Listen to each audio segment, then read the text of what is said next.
Pakistan special ఏంటంటే, corona టైంలో vaccine వాడితే అది హరాం అన్నారు. వాళ్ళ చాలామంది ప్రాణాలు కోల్పోయారు. విపరీతంగా స్ప్రెడ్ అయింది. అయినా వాళ్ళకి మత పిచ్చ తప్పించి అది ఒప్పుకోవాలి.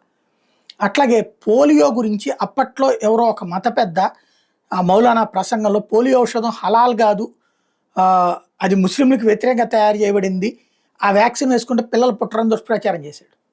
అప్పటి నుంచి పోలియో ఇది వాడకపోయేవాడికి ప్రపంచంలో ఐక్యరాజ్య సమితి ప్రపంచ దేశాలన్నిటికీ సాయం చేస్తూ చేసుకొచ్చింది పోలియో రహిత ప్రపంచం. బట్ ఒక్క పాకిస్తాన్లో ఇప్పటికీ పోలియో కేసులు నమోదవుతుంటాయి.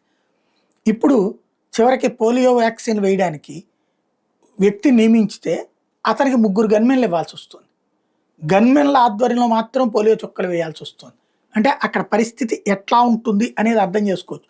మత పెద్దల మూర్ఖత్వం కారణంగా నలిగిపోతుండటం అన్నటువంటిది ఆ దేశానికి అతిపెద్ద దౌర్భాగ్యం.